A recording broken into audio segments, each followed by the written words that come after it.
100 रानियों के साथ रहते रहते सम्राट अपने जीवन से परेशान हो चुका था।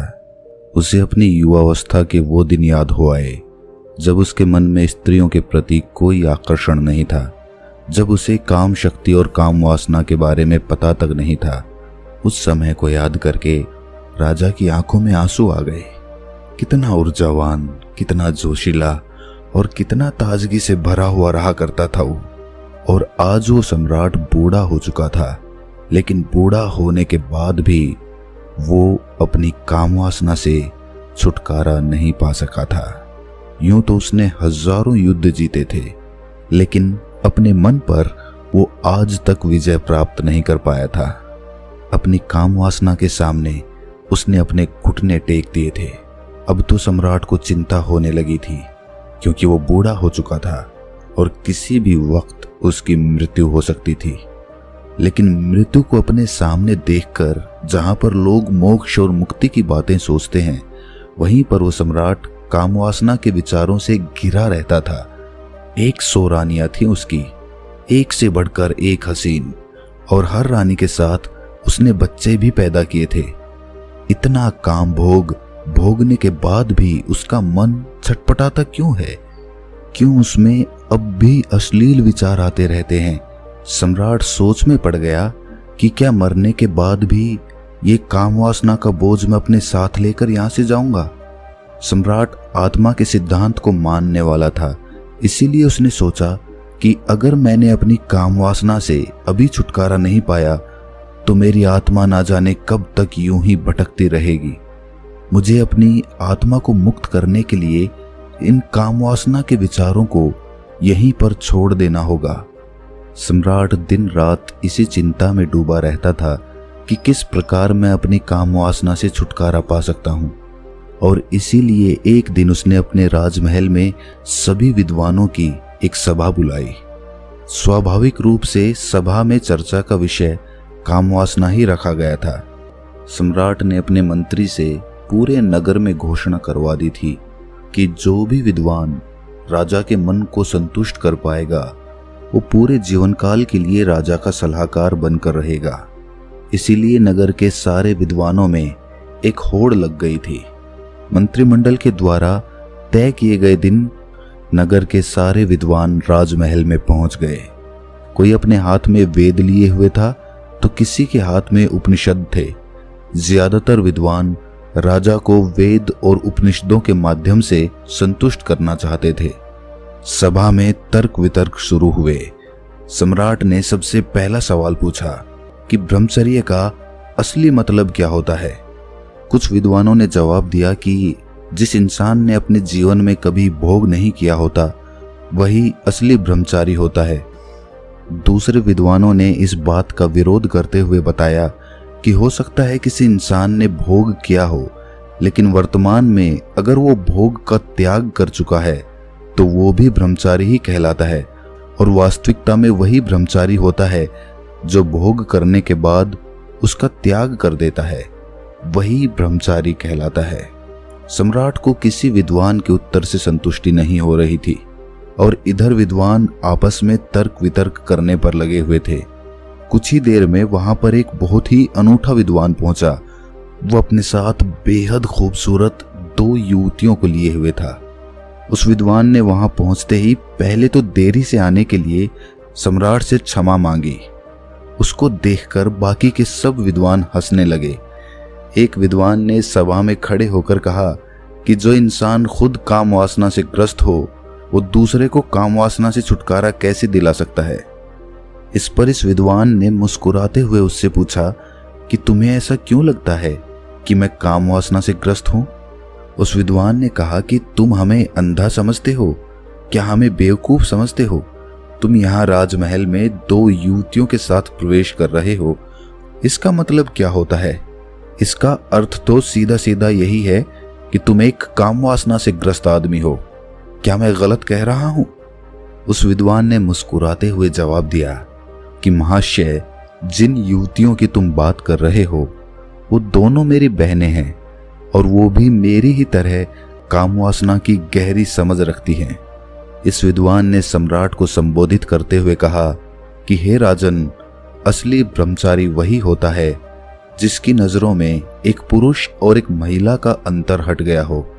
जब किसी इंसान की काम वासना खत्म हो जाती है, जो पूर्ण रूप से ब्रह्मचारी हो जाता है, उसके लिए सभी का शरीर एक इंसान का शरीर होता है।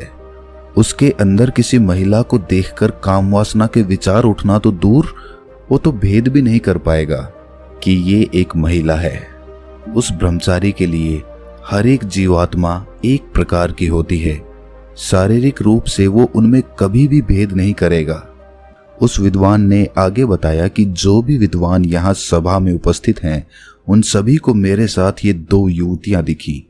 तो ये तो स्पष्ट हो गया कि यहाँ पर कोई भी असली ब्रह्मचारी का मतलब या अर्थ नहीं समझता है। सम्राट को ये विद्वान बड़ा ही अनूठा लगा। उसने ना तो कोई वेद पढ़े, ना कोई उपनिषद का ज्ञान दिया। वो तो वही बता रहा था जो स्वाभाविक रूप से आदमी की समझ में आता है। इसीलिए सम्राट ने प्रभावित होकर अगला सवाल पूछा कि आखिर एक इंसान को ब्रह्मचर्य का पालन करने की क्या जरूरत है? जब वो भोग करके जीवन का आनंद उठा सकता है, तो वो क्यों ब्रह्मचर्य का पालन करे? इस पर उस विद्वान ने सम्राट से एक सवाल किया। उसने पूछा कि सम्राट, मुझे एक बात बताओ कि एक पेड़ ज्यादा ताकतवर होता है या फिर एक बीज? सम्राट ने उत्तर दिया कि एक पेड़ एक बीज से ही तो जन्म लेता है, तो इस प्रकार तो एक बीज एक पेड़ से ज्यादा ताकतवर हुआ। विद्वान ने बताया कि सम्राट, उसी प्रकार हमारे शरीर में भी काम शक्ति रूपी बहुत सारे बीज होते हैं। उनमें असीम ऊर्जा होती है जो हमारे लिए आनंद का स्रोत पैदा करती हैं। लेकिन काम वासना में ग्रस्त होकर हम अपने काम शक्ति रूपी बीजों को यूं ही नष्ट करते रहते हैं, बर्बाद करते रहते हैं। और उन बीजों के नष्ट हो जाने के कारण एक आदमी ढीला, आलस्य से भरा हुआ, हमेशा थका थका सा रहता है। याद रखना, हमारे भोजन से हमारा रक्त बनता है, रक्त से हमारा मांस, हमारी हड्डी और आखिर में काम शक्ति रूपी बीज बनते हैं, जो कि बहुत ही कम मात्रा में होते हैं। इसीलिए अपने मन में उठने वाली काम वासना के लिए उन बीजों को नष्ट करना कहीं से भी तार्किक नहीं है। ब्रह्मचर्य का पालन करने से उन बीजों की शक्ति हमारे आंतरिक स्वरूप में समा जाती है, जो हमारे चेहरे पर तेज पैदा करती है, हमारे शरीर को बीमारियों से बचाती है। और यही काम शक्ति रूपी बीज जब ध्यान के माध्यम से ऊर्जा में परिवर्तित कर दिए जाते हैं, तो यही आनंद का स्रोत बन जाते हैं। सम्राट ने अगला सवाल पूछा, जो सम्राट के जीवन के लिए बहुत ही महत्वपूर्ण था। सम्राट ने पूछा कि काम वासना से छुटकारा किस प्रकार पाया जाए। विद्वान ने उत्तर दिया कि हे सम्राट, जो बुद्धिमान होता है वो ये जानता है कि काम वासना रूपी कुएं का पानी जो जितना ज्यादा पिएगा उतनी ही ज्यादा प्यास उसे लगेगी, उसकी प्यास कभी नहीं बुझेगी। इसीलिए या तो वो कभी इस काम वासना रूपी कुएं का पानी पीता ही नहीं, और अगर ग्रस्त जीवन होने के कारण मजबूरीवश उसे कभी इस कुएं का पानी पीना भी पड़ जाता है, तो वो सिर्फ एक कुएं का पानी पीता है। उस विद्वान ने राजा को संबोधित करते हुए कहा कि हे राजन, आपके जीवन में आपने 100 रानियों से शादी की, लेकिन आपने भी महसूस किया होगा कि जिसकी प्यास बुझनी होती है उसकी प्यास एक ही जगह पर बुझ जाती है, लेकिन जिसकी प्यास नहीं बुझनी होती, चाहे वो 100 स्त्रियों के साथ भोग कर ले, लेकिन फिर भी उसकी प्यास अधूरी रह जाएगी। विद्वान ने सभी को समझाते हुए आगे कहना शुरू किया कि अगर आपके जीवन का लक्ष्य स्पष्ट नहीं है, तो आप सभी नाना प्रकार की भोग की वस्तुओं में गिर जाएंगे। लेकिन वहीं पर अगर आपका लक्ष्य स्पष्ट है, तो आप अपना पूरा ध्यान अपने लक्ष्य को पूरा करने में लगाएंगे, ना कि भोग करने में। सम्राट, तुमने सुना होगा, एक कहावत बहुत पुरानी है कि खाली दिमाग शैतान का घर होता है। इसीलिए एक इंसान को अपने जीवन का लक्ष्य स्पष्ट दिखाई देना चाहिए।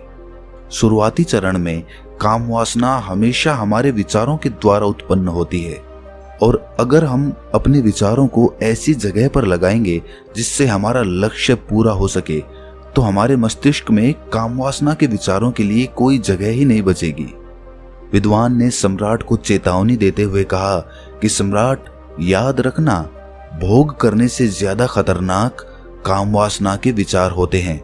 वो हमारा मानसिक संतुलन बिगाड़ देते हैं, हमारी दृष्टि को भ्रमित कर देते हैं। उस विद्वान ने सभी को सभा में एक कहानी सुनाते हुए कहा कि एक बार 2 सन्यासी भिक्षा मांगकर अपने आश्रम में वापस आ रहे थे। रास्ते में एक नदी थी। उनका आश्रम नदी के उस पार था, इसीलिए उन्हें नदी पार करके जाना होता था। एक दिन जब वो भिक्षा मांगकर अपने आश्रम में वापस लौट रहे थे तो नदी के किनारे एक महिला बैठी हुई थी। उस महिला ने उन दोनों सन्यासियों से पूछा कि क्या आप मुझे नदी पार करवा सकते हैं। उनमें से एक सन्यासी ने तो छूटते ही मना कर दिया। उसने अपने मन में सोचा कि मैंने तो ब्रह्मचर्य का व्रत ले रखा है, भला मैं किसी स्त्री को छू कैसे सकता हूं। दूसरे सन्यासी ने मुस्कुराते हुए उस महिला को अपने कंधे पर बिठा लिया और अपने कंधे पर बिठाकर उसने उसे वो नदी पार करवा दी। यही बात उस दूसरे सन्यासी को अखर गई। जब वो उस महिला को दूसरे किनारे पर छोड़कर अपने आश्रम के रास्ते से वापस अपने आश्रम आ रहे थे तो सन्यासी ने कहा कि तुमने ये ठीक नहीं किया। तुम्हें उस महिला को अपने कंधे पर नहीं बिठाना चाहिए था। तुमने उसे वो नदी पार करवाकर बहुत बड़ी गलती की है, इसीलिए मैं तुम्हारी शिकायत गुरुजी से करूंगा। उस सन्यासी ने हंसते हुए कहा कि मैं तो उस महिला को कभी का अपने कंधे से उतार चुका हूं, लेकिन शायद तुम उसे अपने दिमाग में से अभी तक नहीं उतार पाए हो। सभा में उपस्थित सभी लोग उस विद्वान की ये कहानी बड़े ध्यान से सुन रहे थे। आखिर में विद्वान ने सम्राट को बताया कि सम्राट, उसी तरह हम भी अपने मन पर ना जाने कितने बोझ लेकर चलते रहते हैं। कामुक विचार हमारे मन को उसी प्रकार मैला करते रहते हैं जिस प्रकार सिर्फ एक गंदा नाला पूरी नदी को मैला कर देता है। अगर तुम जीवन में आनंद चाहते हो, ऊर्जा से भरा हुआ महसूस करना चाहते हो, तो अपने मन के लिए पवित्र विचारों का रास्ता बनाओ। उस विद्वान ने आखिर में सबसे महत्वपूर्ण सीख बताते हुए कहा कि जीवन में अगर किसी भी वस्तु का होशपूर्वक भोग किया जाए तो मन उसकी अनित्यता समझ लेता है। मन समझ लेता है कि ये वस्तु हमें हमेशा के लिए आनंद नहीं दे सकती, हमें परमानंद के लिए कोई और रास्ता चुनना होगा। और जब मन इन बातों को समझने लगता है तो अपने आप ही उसमें से काम वासना के विचार विलीन होने लगते हैं। इसीलिए होश में रहकर वस्तुओं का भोग करना सीखो, जिससे तुम उनकी अनित्यता समझ सको। ये सुनकर सम्राट ने प्रश्न किया कि होशपूर्वक भोग भोगने से तुम्हारा मतलब क्या है। इस पर उस विद्वान ने सम्राट को समझाते हुए उत्तर दिया कि जिस मनुष्य का चित्त एक काम में पूरी तरह से नहीं लग पाता है, वो किसी भी कर्म को परिपूर्णता में नहीं कर पाते हैं। इसीलिए उस कर्म का फल हमें पूरी तरह से नहीं मिल पाता है। उदाहरण के लिए, जब एक मनुष्य किसी दूसरे मनुष्य को दान देता है तो दान देते वक्त उसका मन किसी लक्ष्य की प्राप्ति के लिए सोच रहा होता है। उसी प्रकार जब कोई आदमी भगवान से प्रार्थना करता है तो वो उनकी पूरे चित्त से, भक्ति भाव से आराधना करने की बजाय वो अपनी इच्छा प्राप्ति के लिए प्रार्थना कर रहे होते हैं। सम्राट, तुम खुद सोचो, अगर कोई मनुष्य पूरे चित्त से कोई कर्म करता ही नहीं तो उसे उस कर्म का पर्याप्त फल कैसे प्राप्त होगा? ये तो असंभव सी बात लगती है। सम्राट, जो जीवन में घटित हो रहा है उसे घटित होने दो और आखिर में यही तुम्हें अंतिम सत्य तक पहुंचा देगा। लेकिन जो कुछ भी घटित हो रहा है उसमें तुम अपना पूरा चित्त लगाओ। पूरा चित्त लगाओगे तो तुम्हारा ध्यान वहां पर लगेगा, और जब तुम्हारा ध्यान वहां पर लगेगा तो वही काम होशपूर्वक होने लगेगा। जागते हुए कोई कर्म करने से बाद में पश्चाताप हो ही नहीं सकता। पश्चाताप तभी होता है जब हम सोए सोए कोई काम करते हैं, और उसी प्रकार हम सोए सोए ही सोचते रहते हैं कि हमें काम वासना से छुटकारा पाना है। लेकिन ये सब संकल्प आदमी सोते सोते ही लेता है। जागृत अवस्था में संकल्प लेने की जरूरत ही नहीं पड़ती, क्योंकि खुली आंखों से जागते हुए कोई मनुष्य गलती कर ही नहीं सकता। इसीलिए काम वासना से छुटकारा पाने की बजाय ये सोचो कि तुम उसे होशपूर्वक जागते हुए कैसे भोग सकते हो। और एक बार जब तुम उसका होशपूर्वक भोग कर लेते हो तो उसके बाद तुम्हें खुद ही महसूस होगा कि ये कर्म तुम्हारे अंदर क्या बदलाव ला रहा है।